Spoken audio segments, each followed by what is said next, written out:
Hi, I'm Stuart from S&B Leadworks. Welcome to the next job. Let's go and have a look, see what it's all about. Okay, so here we are. We've got these flat roof areas to lead. This stone cornice detail as well. So the first thing we're going to do, I think, is we'll get all this stripped off, all these tools out of the way. There's an existing flashing in the back. We need to lift that up and get that out of the way. And then we'll start concentrate on this cornice first. What we're going to do, the chippies have put this bit of ply on, but really it's right in my way because I want to take my cornice lead up underneath there and fix it. So what I think I'm going to do is take all this front edge ply off first. I don't think it's going to take too much, to be honest. Well, I don't know if they've screwed it or nailed it. Yeah, it looks like they've nailed it on. Let's have a look. Yeah. Right, that's not going to take too much. So we get all that taken off first, and then we can sort of like mark out where all these welts are going to go on this cornice. Put that ply back on and start looking at the lead roof. So let's go get this sorted out. Okay, so as you can see, I've taken off this ply front edge now. What I've done is I've just marked where all the fixing points are as well, so when I put it back, hopefully a bit easier, I'll be able to see what I'm fixing into, and I'll probably try and screw that back on. Just notice also there's a bit of inset mesh missing on that section there, so I'll have to get that filled in as well.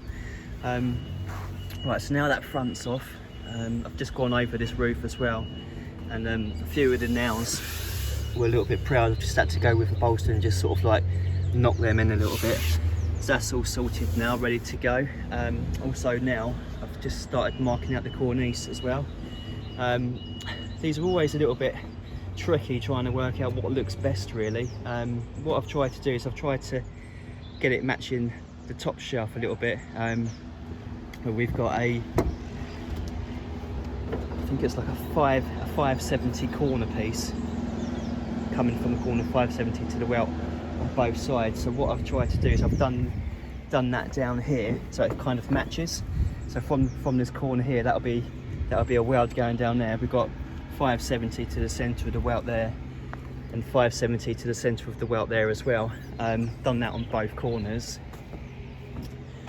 And then that just leaves a slightly smaller panel in the middle, and then we get like a larger one on both ends, which sort of like marries up with the larger ones we've got going through the top shelf as well. I think that's probably what's going to look the best. I've played around with a few different ideas of what looks best, but I think I'll go with that because it's more in keeping with what else has been done before. So what we'll do now, we'll start down here so we can get the welts going the same way as the top shelf as well. Start getting that one in there. What I think I'm going to do is I'll template that with building paper. I should need to put building paper on here anyway, so the template could be used to go straight back underneath it once we've transferred it onto the lead. So we'll start down here and then work our way around. Okay, this cornice is going on quite well actually. I've worked my way most of the way around now, just up to this last panel here. What I've done to do these hook welts is get a piece of lead about 3 thicknesses thick like that, and then when the bay's on the flat, sort of like you put it into the welt and then sort of like just bend it up. Here's like an overclose one like this done here. So in a minute I'll flip this round and I'll take that piece of lead out, and that'll give me a nice open welt to hook into. When you take that piece of lead out, it just looks like that. So you can just sort of like slot them together. Put a copper clip there, it's a hidden fix in, and then I've done like a welted edge as well. Even though we haven't got any copper, I couldn't do a continuous drip edge. So what I do, just get a piece of timber, how much you want to turn it down. In this case it was 45mm. And what you're going to do, literally get your timber, just put it on the front edge there, and then dress that down like 25mm, and then fold that all the way around to dress it flat. And then you can just dress it against the stone. That gives you quite a nice line actually, it's not too bad at all. So we've got this last panel to go in here, that's just knocked up ready to go in. Then I've got a few corners to weld. I've got one there, one on the other side, and obviously some corners down there to do as well. Then we can get that fly mesh, put that fly back on, and start looking at the actual bed roof. Okay, so that's all the Cornice finished now, all the way around. Just welded up all those joints and stuff. Put that fly mesh in, and I've fixed that ply back on the front edge there. And as you can see, I've already started setting out this lead roof as well, so we've got the building paper on there, and just fixed down all the wood rolls as well. So this just works out seven bays, 800 wide lead, code 5. So what we're going to do, we're going to start down here, get that one in there first, work our way through to this point here, and then we'll come over to the other side, start down there, work our way through to the centre again, and then we'll have this bay here, which will be a double overcloak because the roof's falling both ways. So I wanted to get my laps falling the same way as the roof. So that's the plan. So I'm just working my way through now with these bays. They're going on quite nicely actually. So that's those 3 in place there up to the halfway point, and now what I'm doing is just starting on this side. I'll come through now back to the halfway point and leave the double overcloak one there. What I found the easiest way of doing these, because it's quite hard to actually get in there and weld them up, so what I'm doing is setting these in, putting a little tack on it, and then what I'll do is literally just take that out. I'll put that on the scaffold and I'll weld that up out of position. I just find it so much easier than actually trying to get in there. Because of this big overhang, it's quite difficult to get in the right position. So that's the easiest way I found of doing that. So I'll get that one welded up, and then we'll get these other bays in. Okay, we're nearly here now of getting all these bays in. Just got to do that last overcloak there, and that'll be all the bays sat in. Then we can have a look at trimming these splash laps. I normally trim these to 50mm, so I'll probably just get a square against the side there, mark that 50mm, and I'll probably sort of like angle them off as it comes off at the front. But we'll get this last overcloak knocked over, and then we'll have a look at trimming these splash laps. Okay, so that's all those splash laps trimmed off now.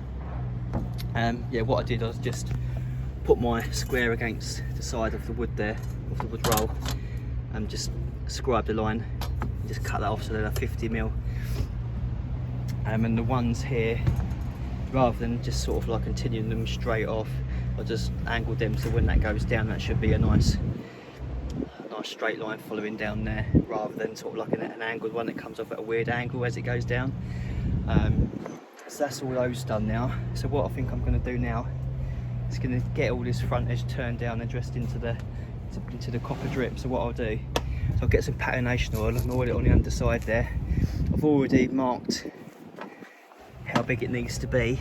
It's 150mm, which is what I need, which will come down to about there and just give me enough to turn into the copper. So I've just trimmed all that to 150mm, so that's now ready to go down. I do think it's going to be quite awkward, so I think I'm going to struggle to actually get my fingers in there to turn it in. So what I'll do, I think I'll just dress it against the copper first, and we'll get some heat on that and see how it goes. Okay, that's that drip now dressed into the copper. Actually, it wasn't too bad, to be honest with you. Just get a bit of heat on there to soften it up a little bit. You can just about get your fingers in there. It's just about enough room to crimp it round. So that's that done now. So what we've got left to do now, we've got a couple of welds to do. We've got one there, one on the other side, and that corner down there. A couple of welds, got one there, one on the other side. And then I think what we'll do, we'll start looking at getting this flashing done. I was going to put like a big piece of lead in there and vertically step it in, but I think it'll look a bit heavy, and it's right close to where the downpipe's running down. So what I might do is change it a little bit and just cut a normal flashing through there, rake that back at an angle, and make sure these two angles match. So we'll rake that one back as well. Then we can dress down this flashing too, and that'll be job done. Okay, I've just sorted out these two ends now. So that's that gusset welded in there. I've just welded these fronts up as well. That one's done, as is that one there as well. And I've just finished this end as well, just welded that one in there. So now what we're going to do now is just get this flashing down. I think what I'm going to do, probably don't need to because I don't think it's going to be that exposed under there, but I was going to probably weld a clip on the centre of each bay just to make sure that it does not lift up. I don't think it ever would, but just on the side of caution. Then we'll oil the underside of this lead flashing, get that dressed down and trimmed, and then give it a coat of oil, and that'll be us done. Okay, so that's all that flashing finished now. What I ended up doing was bringing it down and bringing it out onto the roof to create a splash lap, because I only managed to get in some areas about 30mm above the roll, and the minimum is 50. So I've brought it out onto the roof, welded some caps over the rolls just to make 100% certain that it's going to be okay. I mean, we have got a big overhang here as well, but I can't rely on that, so I just wanted to do that now, and I can walk away knowing it's not going to have any problems. Okay, so that's job done. I hope you liked this video. If you did, please give it a thumbs up. You can check me out on Instagram at SLB Leadworks. If you're new to the channel, please subscribe. Hopefully catch you in the next. Cheers.